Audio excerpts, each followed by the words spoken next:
अचानक अपने सभी पार्टी के वरिष्ठ नेताओं की आपात बैठक बुला ली है। इस बैठक में तेजस्वी यादव के साथ लालू प्रसाद यादव भी मौजूद रहेंगे। खबर है कि बैठक में सहयोगी दलों के द्वारा सीट को लेकर जो दबाव बनाया जा रहा है उस पर चर्चा की जाएगी। सूत्रों से मिली जानकारी के मुताबिक कांग्रेस 70 सीट से कम पर मानने को तैयार नहीं है। वीआईपी के मुकेश सहनी भी 30 से 40 सीट की डिमांड कर रहे हैं। साथ में उप मुख्यमंत्री के पद से नीचे उतरने को राजी नहीं हो रहे हैं। तो देखिए, सीटों का पेच एक बार फिर से महागठबंधन के अंदर फंसता हुआ दिखाई दे रहा है, क्योंकि कांग्रेस 70 सीटों से कम को तैयार नहीं हो रही है। अचानक पार्टी के वरिष्ठ नेताओं को बुलाया गया है, क्योंकि नॉमिनेशन की प्रक्रिया पहले चरण की शुरू हो चुकी है और ऐसे में जो प्रत्याशियों का ऐलान है, सीट शेयरिंग का फॉर्मूला है, वो भी तय किया जाना है। तो देखिए, महागठबंधन में एक बार फिर से संकट जो है वो गहरा रहा है, क्योंकि लगातार जो बाकी घटक दल है वो प्रेशर बना रहे हैं आरजेडी के ऊपर। देखना होगा कि आरजेडी किस तरीके से एडजस्टमेंट कर पाती है। तो चाहे वो वाम दल के तीनों पार्टियां हो या फिर खास करके मुकेश सहनी जो है वो भी परेशानी बढ़ाए हुए हैं। अमित हमारे साथ न्यूज 18 संवाददाता जुड़ गए हैं। अमित, सीट शेयरिंग का फॉर्मूला सुलझ नहीं पा रहा है महागठबंधन के बीच। कांग्रेस की अपनी डिमांड है, मुकेश सहनी डिप्टी सीएम से नीचे राजी नहीं हो रहे हैं। सीटों को भी कह रहे हैं कि भैया इससे कम तो में बात बनेगी नहीं। क्या हालात है अभी? बिल्कुल, देखिए, ये सामने ये बातें आई थी कि सीट शेयरिंग का फॉर्मूला जो है वो साफ हो चुका है और आंकड़े भी जो है वो लगभग साफ तौर पे सामने आ रहे थे। आ रहा था कि आज किसी वक्त जो है तेजस्वी यादव जिसकी समन्वय समिति के वो अध्यक्ष हैं, तो उस नाते वो प्रेस कॉन्फ्रेंस बुलाएंगे और उसमें सभी सहयोगी दल के जो शीर्ष नेता हैं प्रदेश के और वो रहेंगे और उनकी मौजूदगी में जो है सीट शेयरिंग का फॉर्मूला सार्वजनिक किया जाएगा मीडिया के सामने से। लेकिन फिर देर रात जो है ये खबर आई कि जो सहयोगी हैं कांग्रेस और वीआईपी वो पेच फंसाए हुए हैं। मुकेश सहनी जो है वो 35 से 40 सीट की डिमांड पे अड़े हैं और साथ ही डिप्टी सीएम की भी उन्होंने शर्त रखी हुई है, बनाई हुई है और कांग्रेस चाहती है कि वो 70 के करीब में सीट चाह रही है। तो ऐसे में जो फॉर्मूला है वो एक बार फिर से बिगड़ता नजर आ रहा है और आज इसी को देखते हुए आरजेडी ने जो है आपात बैठक बुलाई है और अपने तमाम जो शीर्ष अमित, लेकिन एक संभावित जो सीट कल तक दिखाई दी थी, कांग्रेस 54 और वीआईपी 18, और इससे बहुत ज्यादा अंतर हो जा रहा है, 30 से 35 और 70 सीटों की डिमांड। देखिए, बिल्कुल, जस्ट अगर देखा जाए तो वीआईपी का ये डबल सीट का डिमांड है, जहां 18 देने को राजी है तेजस्वी यादव और इस पर वार्ता भी हुई, लंबी वार्ता हुई है, एक दो नहीं बल्कि 5-6 दिन तक से ये वार्ता चल रही है और कल शाम में जैसा हमने पहले बताया कि ये माना गया कि अब फॉर्मूला तय हो चुका है और आज इसकी घोषणा होगी। लेकिन फिर देर शाम जो है दबाव बनाया गया। बिल्कुल अमित, आपके पास आएंगे और देखिए, इस बीच अब जो बड़ी खबर निकल करके सामने आई थी सीट शेयरिंग के फॉर्मूले को लेकर के, और ये कहा गया कि 1 से 2 दिन में घोषणा हो सकती है। तेजस्वी यादव के साथ गठबंधन में शामिल सभी पार्टी के बड़े नेता घोषणा के वक्त मौजूद रहेंगे। सूत्रों से मिली खबर के अनुसार जो कल सीट शेयरिंग का एक फॉर्मूला सामने आया था, उस फॉर्मूले को भी जानना जरूरी है, लेकिन आज बिल्कुल तस्वीर जो है इससे उलट नजर आ रही है। कल जो बात निकल करके सामने आई थी कि आरजेडी 137 सीट पर चुनाव लड़ सकती है, वीआईपी को 18 सीट, कांग्रेस को 54 सीट, माले को 22 सीट, सीपीआई को 4 सीट मिल सकती है, सीपीएम 6 सीट पर चुनाव लड़ सकती है, जेएमएम को 2 सीट मिल सकती है, आरएलजेपी राष्ट्रीय अगर गठबंधन में होगी तो शामिल, तब आरजेडी अपने कोटे से 3 सीट पारस को देगी। ये लेकिन कल की तस्वीर थी, ये आंकड़ा कल का था, लेकिन आज चीजें बहुत बदल चुकी है। अमित, हम इसी पर बात कर रहे थे, कल बात कुछ और थी, आज बात कुछ और है। क्या अंतर? देखिए, सबसे महत्वपूर्ण चीज है कि राजनीति में कोई भी चीज स्थिर नहीं होता है, चीजें बदलती रहती है और वो तस्वीर आज यहाँ देखने को मिल रही है। और इसी कारण से तेजस्वी चूंकि लगातार मंथन कर रहे हैं, लगातार जो है अपने सहयोगियों को मनाने की कोशिश में लगे हैं, लेकिन सहयोगी जो है बार बार बिदक रहे हैं, बार बार जो है वो अपनी मांग पर वापस लौट जा रहे हैं। और इसी कारण से आज तेजस्वी ने जो है अपने शीर्ष नेताओं की बैठक बुलाई है, आपात बैठक बुलाई है, जिसमें लालू यादव भी रहेंगे। तो जाहिर सी बात है कि लालू यादव राष्ट्रीय अध्यक्ष हैं और पुराने दिग्गज नेता हैं, राजनीति के धुरंधर हैं, तो वो अब कहीं न कहीं कह सकते हैं कि ये जो मामला फंस रहा है, इसमें आरजेडी चाहती है कि अपने तमाम शीर्ष नेताओं के साथ वार्ता करे और अंतरिम निर्णय जो है वो लिया जाए। तो आज जब बैठक होगी तो उसके बाद ये निर्णय होगा कि सहयोगी को आगे किस तरह से मनाना है, या फिर आगे सहयोगी जो है वो जो चाहते हैं क्या उस पर उनकी सहमति राजी होनी है। तो कुल मिलाकर के चूंकि समय कम है और ये पहले चरण का जो नॉमिनेशन है वो भी शुरू हो चुका है, तो ऐसे में समय कम होने के कारण अंतरिम निर्णय जो है और अपने सार्वजनिक जो शीर्ष नेता हैं उनके चलिए बिल्कुल नजर बना करके रखिए कि आरजेडी अब क्या रणनीति तैयार करती है। शुक्रिया इस अपडेट के लिए आपका।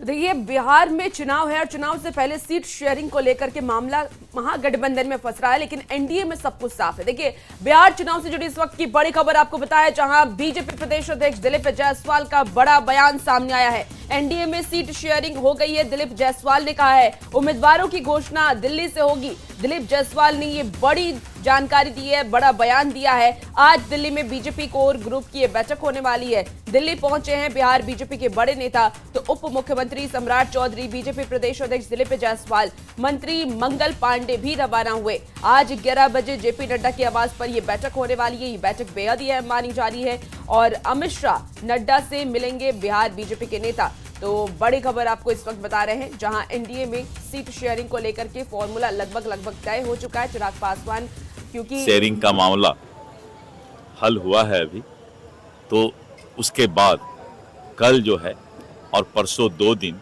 दिल्ली में उम्मीदवार का चयन करके उसकी घोषणा की जाएगी और इसके लिए दिल्ली में बैठक बुलाया गया है। दिल्ली से ही सर घोषणा होगी? उम्मीदवार की घोषणा भारतीय जनता पार्टी में दिल्ली से ही होता है। हमारी तो पार्टी की बैठक है और पार्टी की बैठक के लिए जा रहा हूँ। सीटों का बंटवारा को लेकर ये तो हमारे केंद्रीय नेतृत्व का काम है और केंद्रीय नेतृत्व इन सारी चीजों को देख रहा है। एनडीए में सर जो नाराजगी थी सर वो नहीं, कोई नाराजगी नहीं है। एनडीए एकजुट है और एकजुट होकर लड़ेगा। तो देखिए, एनडीए में सीट शेयरिंग पर बड़ी खबर है। आज शाम तक औपचारिक ऐलान हो जाएगा। बिहार बीजेपी अध्यक्ष दिलीप जायसवाल का बयान भी सामने आ चुका है। उन्होंने कहा है कि आपको खबर मिल जाएगी। सीट शेयरिंग करीब फाइनल हो चुका है। आज शाम तक औपचारिक ऐलान की कोशिश है। तो देखिए, एनडीए में सीट शेयरिंग पर एक बड़ी खबर आज शाम तक माना यह जा रहा है। संभावना यह है कि औपचारिक ऐलान जो है वो किया जा सकता है। हालांकि ये जरूर कहा जा रहा है कि एक जो कोशिश है अंतिम तौर पर वो भी थोड़ी बची हुई है, उसको भी पूरा कर लिया जाएगा। कुछ बहुत ही अच्छा होगा और आपने देखा एनडीए चट्टानी एकता के साथ जो आगाज किया था, आज उसी रफ्तार के साथ मतदाताओं के बीच जाएगा और भारी बहुमत से सरकार बनाएगी। सीट शेयरिंग करीब हो चुका है। कोशिश है कि औपचारिक घोषणा अगर हम लोग पटना रहे तो यहीं कर देंगे या फिर शाम तक जो है ये औपचारिक घोषणा हो जाए।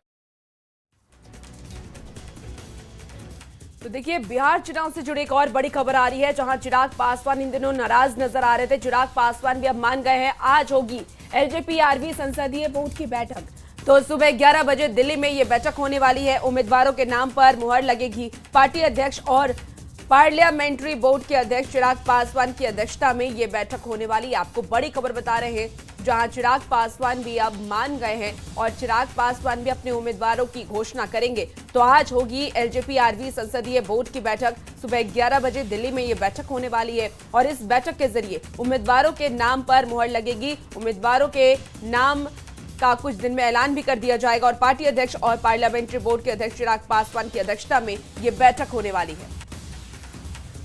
और देखिए, इस वक्त की एक और बड़ी खबर है। पूर्व सांसद सूरजभान सिंह आज आरजेडी का दामन थाम लेंगे। अपनी पत्नी और भाई के साथ आरजेडी में शामिल हो जाएंगे। तेजस्वी यादव के हाथों आरजेडी की सदस्यता लेंगे। तो देखिए, चूंकि चुनावी वक्त है, चुनावी माहौल है और ऐसे में दल बदल जो है वो भी चल रहा है और सूरजभान सिंह को लेकर के खबर सामने आ रही है कि आरजेडी का दामन थाम लेंगे।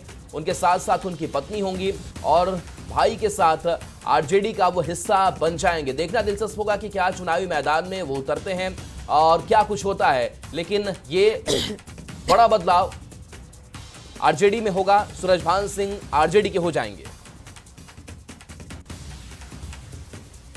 देखिए, प्रशांत किशोर भी इस बार चुनावी मैदान में, और ऐसे में प्रशांत किशोर की बिहार बदलाव यात्रा आज तेजस्वी के इलाके में पहुंचने वाली है। राघोपुर में प्रशांत किशोर का ये दौरा होने वाला है। बड़ी खबर आपको बता रहे हैं, राघोपुर में कई जगहों पर यह कार्यक्रम होगा। तो प्रशांत किशोर की बिहार बदलाव यात्रा आज तेजस्वी के इलाके में पहुंचेगी। पीके आज राघोपुर में दौरा करने वाले हैं और राघोपुर में कई जगहों पर कार्यक्रम होना है। बड़ी खबर आपको बता रहे हैं। तो जन स्वराज के संयोजक प्रशांत किशोर इस बार चुनावी मैदान में हो और इस बार ताल ठोक रहे हैं कि इस बार उनकी जीत होगी। आपको बता दें कि तेजस्वी यादव के क्षेत्र में आज पीके पहुंचने वाले हैं। राघोपुर में पीके पहुंचेंगे और वहां पर जनता से संवाद करेंगे। बिहार विधानसभा चुनाव को लेकर एनडीए में सीट शेयरिंग पर जारी विवाद खत्म होने के संकेत हैं। नित्यानंद राय के साथ बातचीत के बाद चिराग पासवान ने कहा है कि बातचीत बहुत सकारात्मक है, जल्दी सीटों का ऐलान भी हो जाएगा और जहां मेरे प्रधानमंत्री हैं वहां मुझे मेरे सम्मान की चिंता नहीं है।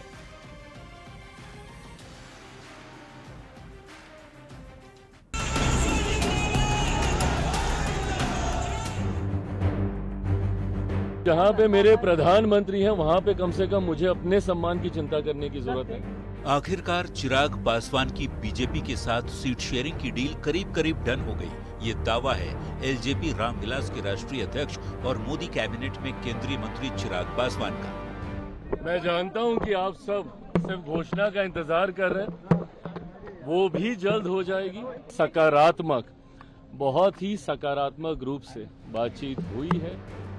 ये वही चिराग हैं जिसके साथ पिछले कई दिनों से एनडीए में मान मनोबल का दौर चल रहा था, पर अब बातचीत बन चुकी है। ये बताने के लिए चिराग के चेहरे की चमक काफी है, जिनके फेस पर तनाव कम और तेज ज्यादा दिख रहा है। गुरुवार के दिन केंद्रीय गृह राज्य मंत्री नित्यानंद राय 2 बार मिले। रात में बीजेपी के चुनाव प्रभारी धर्मेंद्र प्रधान चिराग से मिले और शुक्रवार की सुबह फिर नित्यानंद राय और चिराग पासवान की मुलाकात हुई। और उसके बाद चिराग के साथ साथ नित्यानंद राय ने भी ये साफ कर दिया कि एनडीए में सीट बंटवारे पर सहमति बन चुकी है और अब बस ऐलान बाकी है। चिराग पासवान जी ने आपको बहुत स्पष्ट शब्दों में कहा है और बिहार में एनडीए की सरकार बनाने की उनकी मन की जो योजना है उस पर बहुत विस्तृत से आपको बताएं।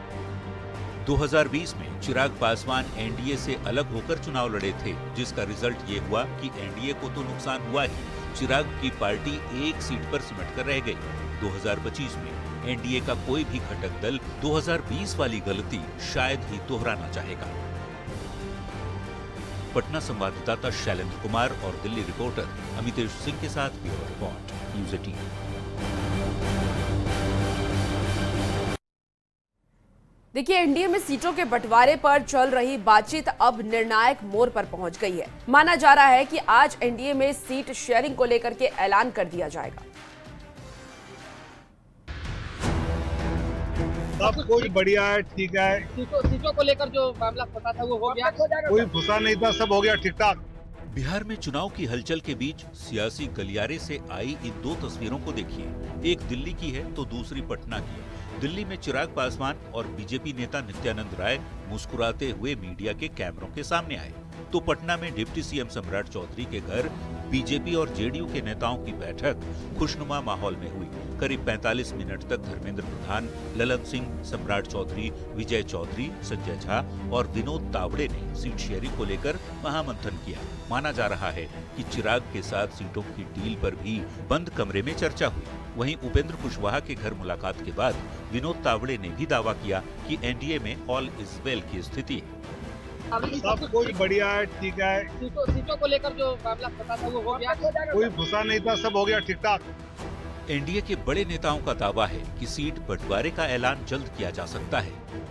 बीजेपी और जेडीयू सहयोगियों के साथ साझा ऐलान की तैयारी में है। बीजेपी के साथ कई राउंड की बैठक के बाद हिंदुस्तानी अवाम मोर्चा के अध्यक्ष संतोष कुमार सुमन भी यही संकेत दे रहे हैं कि बहुत जल्द सीट शेयरिंग की तस्वीर साफ हो जाएगी।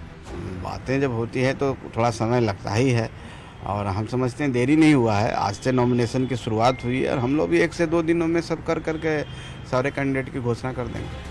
सत्ताधारी एनडीए गठबंधन के नेताओं के बयान से यही लग रहा है कि सहयोगियों के साथ सीट बंटवारे पर अंतिम सहमति बन गई है।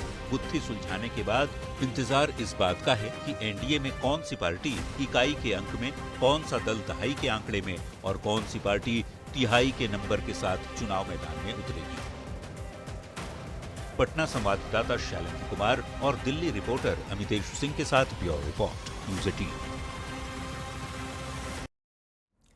महागठबंधन में सीटों पर माथापच्ची जारी है, लेकिन अब तक सीट शेयरिंग पर फाइनल बातचीत नहीं बन पाई है। इस बीच कांग्रेस ने आरजेडी को अल्टीमेटम दे दिया है कि सीटों का बंटवारा जल्द करे। अगर ऐसा नहीं हुआ तो कांग्रेस पहले चरण वाले इलाकों में अपने दाव वाली सीटों पर नामांकन शुरू कर देगी।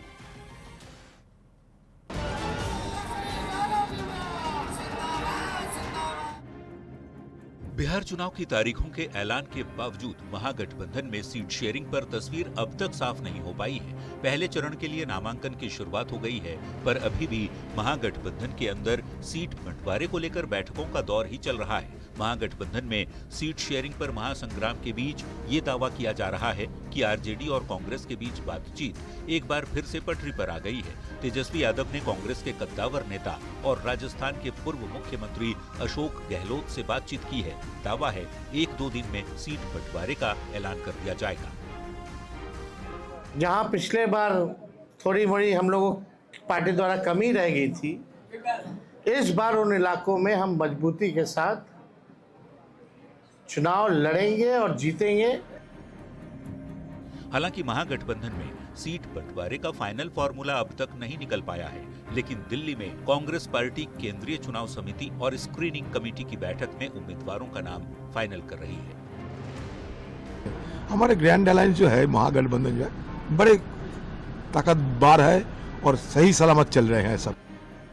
महागठबंधन में उम्मीदवारों के चयन की प्रक्रिया जितनी तेज है, सीट बंटवारे पर बातचीत उतनी ही ठंडी पड़ी हुई है। बीते दिन 1 दिवसीय दौरे पर बिहार आए कांग्रेस नेता अशोक गहलोत, भूपेश बघेल, जयराम रमेश और अधीर रंजन चौधरी ने लालू प्रसाद और तेजस्वी यादव से मुलाकात नहीं की और रात तक मुलाकात और बातचीत के बाद अब पिछले कुछ घंटों में वीआईपी प्रमुख मुकेश सहनी और वाम दल के बड़े नेता भी चुप्पी साधे हुए हैं। ऐसे में देखना होगा कि महागठबंधन में सीट बंटवारे पर सहमति बन पाती है या कुछ और ही खबर निकलकर सामने आती है। पटना संवाददाता रवि एस नारायण के साथ ब्यूरो रिपोर्ट, न्यूज़ 18।